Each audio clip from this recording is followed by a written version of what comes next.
Hello dear children, welcome to the lectures hosted by Zeta Institute of Science. I am Jitin sir and I am here to teach you guys physics.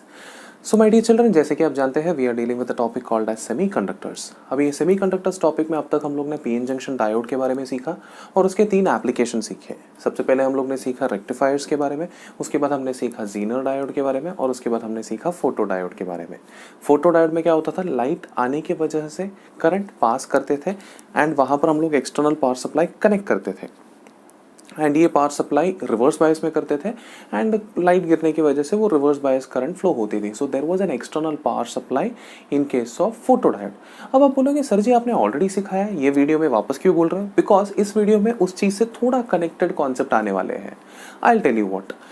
ये video में मैं आपको सिखाने वाला हूँ PN junction diode का fourth application, that is nothing but solar cell. अब ये सोलर सेल सुना है आप लोगों ने, सोलर सेल क्या होता है? बिकॉज सोलर एनर्जी से चार्ज होने वाले सेल को हम लोग बुलाते हैं सोलर सेल। अब ये सोलर सेल का वर्किंग प्रिंसिपल क्या होता है ये मैं आपको बता देता हूँ। Okay, so pay attention. In this lecture as you guys know we are going to deal with solar cell. Okay, now let me consider this is a diode. ये उसका जंक्शन होगा, डायोड का एंड पॉइंट यहाँ पर है, ये diode इतना है, this is P region, this is N region, this is the junction and यहाँ पर ब्लैक कोटिंग करके रखा है। आप बोलोगे सर जी ब्लैक कोटिंग वगैरह क्यों? You will understand. और उसके ऊपर एक ग्लास कवर भी डाला है एंड यहाँ से वी आर एक्सपेक्टिंग कि लाइट रेज जो है ना यहाँ से गिरने वाली है। सो दिस इज लाइट रे। लाइट रे यहाँ पर जब गिरती है तो लाइट रे का कुछ ना कुछ तो एनर्जी होता है। ये एनर्जी को हम लोग मतलब फोटॉन्स की जो एनर्जी है उसको हम लोग एच न्यू से डिनोट करते हैं। प्रीवियसली फोटो डायोड में भी हम लोग ने देखा ये एच न्यू एनर्जी जो होती है, ये एनर्जी की वजह से जो बॉन्डेड इलेक्ट्रॉन्स होते हैं वो टूटते हैं और करंट फ्लो शुरू हो जाता है। यहाँ पर भी सेम फंडा ही शुरू होने वाला है। So we'll understand one by one. ये कनेक्टर है, ऊपर भी कनेक्टर है और नीचे भी कनेक्टर है, दोनों एंड पे कनेक्टर लगा के रखे हैं। ओके, सो यहाँ पर फर्क सिर्फ इतना है कि फोटो डायोड और सोलर सेल में फर्क सिर्फ इतना होता है कि पावर सप्लाई फोटो डायोड में कनेक्ट किया जाता है, सोलर सेल में पावर सप्लाई नहीं कनेक्ट करते। आप बोलोगे सर जी क्यों नहीं कनेक्ट कर रहे हो? बिकॉज बेटा मैं चाहता हूँ कि वो एनर्जी को स्टोर करे, बाहर से उसको पावर सप्लाई देने का मैं सोच ही नहीं रहा हूँ। मैं ऐसा सोच रहा हूँ कि ये डायोड एनर्जी को कैसे स्टोर कर सकता है, इसके बारे में डिस्कस करने वाला हूँ। Let's see how. Now what happens, you know, so this is P and N region and you guys know that बीच में जंक्शन होती है।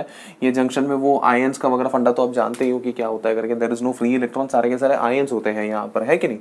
एंड ठीक है, अब लाइट रे जैसे ही गिरती है, ये लाइट रे जो होती है, लाइट रे का एनर्जी सबसे ऊपर जो मैंने रखा है, इस चीज को हम लोग बुलाते हैं ग्लास कवर।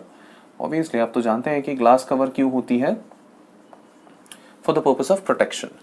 एंड उसके ठीक नीचे जो कोटिंग रखा है that is nothing but black coating. आप सोचोगे सर जी ये ब्लैक ग्लास कवर तो समझ में आ गया, प्रोटेक्शन के लिए होता है, ये ब्लैक कोटिंग क्यों होता है? बेटा ब्लैक कोटिंग पता है क्यों होता है? ये लाइट जो हिट करती है वो लाइट क्या होता है, डायोड में लग के बहुत सारा लाइट रिफ्लेक्ट भी हो सकती है, लेकिन अगर ब्लैक सरफेस से कोट किया तो ब्लैक का टेंडेंसी होता है मैक्सिमम लाइट को ऑब्जॉर्ब करने का। ये टेंडेंसी की वजह से मैक्सिमम लाइट ना अंदर की तरफ ऑब्जॉर्ब हो जाएगा, हीट जो मैक्सिमम है ना अंदर की तरफ ऑब्जॉर्ब हो जाएगा एंड जो भी अब्जॉर्प्शन हो रही है वो फोटॉन्स इसके अंदर से पेनिट्रेट होके अंदर के किधर जाएंगे, जंक्शन की तरफ चले जाएंगे। अब ये जंक्शन की तरफ अगर जो भी जा रही है एनर्जी, ये एनर्जी जो होती है जंक्शन के अंदर सारे के सारे आयंस होते हैं, जैसे थोड़ी देर पहले हम लोग ने डिस्कस किया था।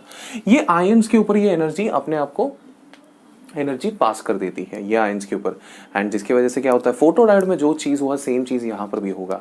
आयंस ब्रेक होंगे, फ्री इलेक्ट्रॉन्स और होल्स यहाँ पर अवेलेबल हो जाएंगे। So free electrons holes, free electrons holes, free electrons holes, free electrons holes ऐसे अवेलेबल हो जाएंगे। Then you know what will happen. अभी क्या होता है, पिछली बार कैसा था, हम लोग ने रिवर्स बायस कनेक्ट किया तो ये इलेक्ट्रॉन्स होल्स है ना करंट के फ्लो पे चला गया। अब इस बार तो कोई बायसिंग रखा ही नहीं है, तो ये इलेक्ट्रॉन्स और होल्स कहाँ जाएंगे? होल्स का फेवरेट प्लेस कौन सा है?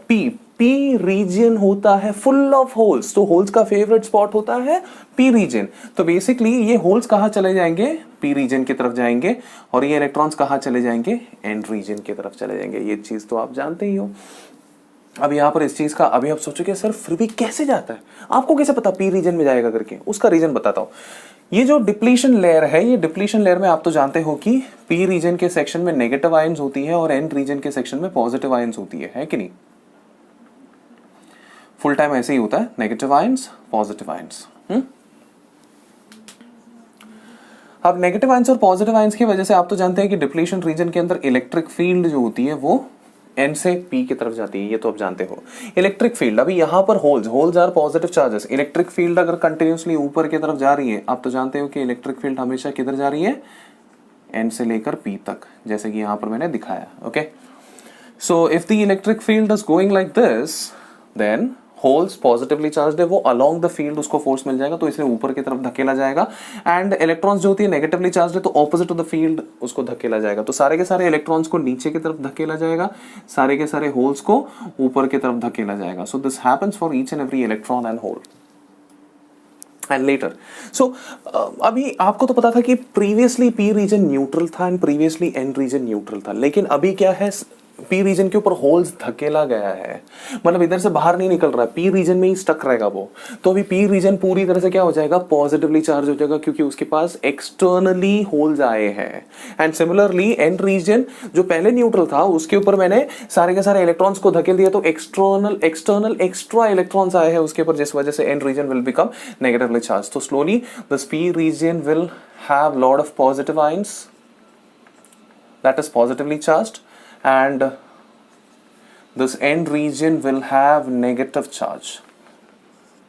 जो इसके अंदर स्टोर्ड रहेगा वो कहीं और नहीं जाएगा। क्यों नहीं जाएगा?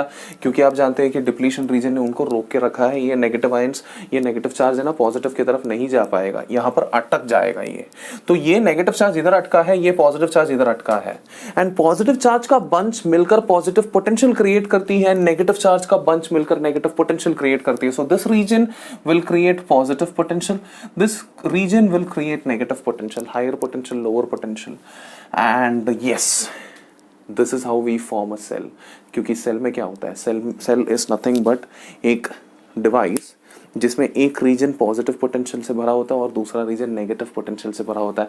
ये रहा एक डिवाइस जिसमें एक रीजन पॉजिटिव पोटेंशियल से भरा है, दूसरा रीजन नेगेटिव पोटेंशियल से भरा है। सो जब तक आप इसको किसी के साथ भी कनेक्ट नहीं करेंगे, तब तक वो पोटेंशियल डिफरेंस मेंटेन रहेगा। हाँ, the moment you connect any device across this with some resistance, the moment you connect, because of the potential difference from higher potential to lower potential, the current will start flowing.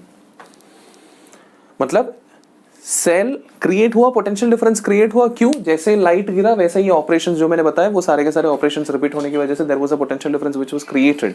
And ये potential difference पे आपने जब resistance लगाया, मतलब दूसरा कोई device लगाया, तब जाके ये सेल ने उस तरफ होके करंट दे दिया। So this is how solar cell works, as you guys no.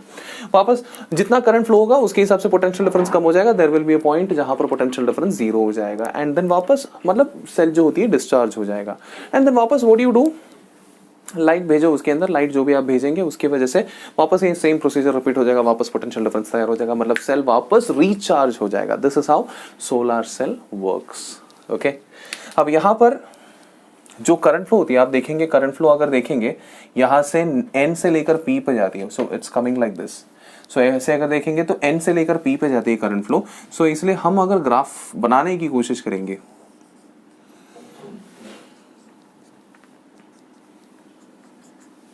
Graph अगर बनाने की कोशिश करेंगे, since the current flow is going from N to P, मतलब रिवर्स बायस में भी ऐसे ही होता था, current flow N to P ही ट्रैवल करता था। So N to P travel करने की वजह से हम इसको रिवर्स करंट की तरह ट्रीट करेंगे। सो द करंट फ्लो का जो भी मैग्नीट्यूड रहेगा हम लोग नेगेटिव एक्सिस में देखेंगे। Similarly potential difference, potential difference अक्सर क्या होती है, अभी यहाँ पर अगर आप देखेंगे करंट फ्लो अगर उल्टे डायरेक्शन में ट्रैवल कर रहा है, तो इसकी वजह से जो पोटेंशियल डिफरेंस डेवलप हुआ वो भी उल्टे डायरेक्शन में ही ट्रैवल करती है। ओके, सो यहाँ सॉरी वो सीधे डायरेक्शन पे ट्रैवल करेगी। क्यों? क्योंकि यहाँ पर अगर आप देखेंगे तो पॉजिटिव पोटेंशियल किधर रखा है, पी पे है, एंड नेगेटिव पोटेंशियल कहां पर है, एन पर है। सो पॉजिटिव पी पे, नेगेटिव एन पे, तो फॉरवर्ड बायस की तरह दिखती है, तो उसका वोल्टेज जो होती है वो फॉरवर्ड वोल्टेज होगा। एनीवे, अब आप तो जानते हैं कि जब तक आप करंट फ्लो नहीं स्टार्ट करोगे तब तक इसका वोल्टेज मैक्सिमम होगा। तो मेरा सवाल ये है कि वोल्टेज मैक्सिमम कब होगा? जब आप लोग कनेक्शन नहीं करोगे, when it will be open circuit. So voltage will be max when it will be open circuit. Okay, open circuit में ही वोल्टेज मैक्स आपको मिलेगा। एंड जितना आप फिर बाद में जैसे ही सर्किट को बंद करेंगे, ऑब्वियसली सर्किट को बंद करेंगे तो रेजिस्टेंस के ऊपर डिपेंड करेगा कि कितना करंट फ्लो होगा। सो करंट फ्लो होना शुरू हो जाएगा। एंड आप तो जानते हैं कि जितना करंट फ्लो, अभी जितना छोटा रेजिस्टेंस लगाएंगे उतना मैक्सिमम करंट फ्लो होगा। मान लीजिए आपने यहाँ पर 0 रेजिस्टेंस लगा दिया, जस्ट एग्जांपल के तौर पे, मतलब आपने कुछ रेजिस्टेंस लगा ही नहीं। अगर आपने 0 रेजिस्टेंस लगा दिया so it will behave as if it is simply short circuited, short circuit की तरह बिहेव करेगा। तो शॉर्ट सर्किट में क्या होगा, करंट फ्लो। आप बोलोगे सर शॉर्ट सर्किट 0 रेजिस्टेंस तो इनफाइनाइट करंट होगा ना। बेटा इनफाइनाइट करंट नहीं होता। अगर आपने external power supply continuously use किया होता तो इनफाइनाइट करंट फिर भी हो सकता था, लेकिन यहां पर जो होती है potential difference is limited, the energy stored is limited. Limited energy का जितना करंट मिल सकता है उतना मैक्सिमम करंट जरूर जाएगा, बट इनफाइनाइट नहीं जाएगा बिकॉज दिस इज लिमिटेड। सो जितना इसके साथ पॉसिबल है पूरा का पूरा करंट एक साथ जाएगा, मतलब maximum current can be drawn. When can it be drawn, when the resistance is 0, that is short circuit. So the current can be maximum when it will be short circuited.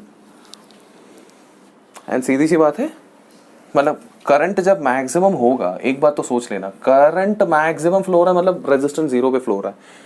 Current जब maximum flow हो गया तो potential difference उसके बाद कुछ बचेगा क्या, कुछ बचेगा ही नहीं। मैक्सिमम करंट फ्लो पे पोटेंशियल डिफरेंस क्या हो जाएगा, 0। So this will be the spot where the potential difference will be 0 but current will be maximum, and this is the spot where current will be 0 but potential difference will be maximum. And current और potential difference के बीच में graph अगर experimentally आप अगर try करके देखेंगे तो you will understand that the graph is going somewhat like this. This is the graph of solar cell. Okay, so this is how solar cell works.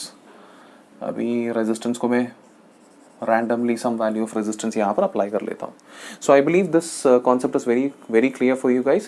मैंने फोटो डायोड का जो revision लिया तो दैट वाज बिकॉज ये same similar principal वहाँ पर भी चलता है। वहाँ पर भी लाइट आने की वजह से करंट फ्लो होती है, यहाँ पर भी लाइट आने की वजह से एक्टिविटीज होती है बट करंट फ्लो नहीं होती। फोटो डायोड में एक्सटर्नल पावर सप्लाई देने की वजह से करंट फ्लो होती है, ओवर हियर लाइट आने की वजह से सिर्फ पोटेंशियल डिफरेंस स्टोर होती है, the current is not flowing. Current का फ्लो होती है, ये स्टोर्ड पोटेंशियल डिफरेंस को कोई डिवाइस के साथ कनेक्ट किया तब जाके करंट फ्लो होती है, वरना नहीं होती है। I believe this concept is very clear. I request you guys to please make a note of it. So my dear children, ये वीडियो में इतना ही काफी हो जाएगा। मिलते हैं नेक्स्ट वीडियो में with a new concept. Take care, bye bye.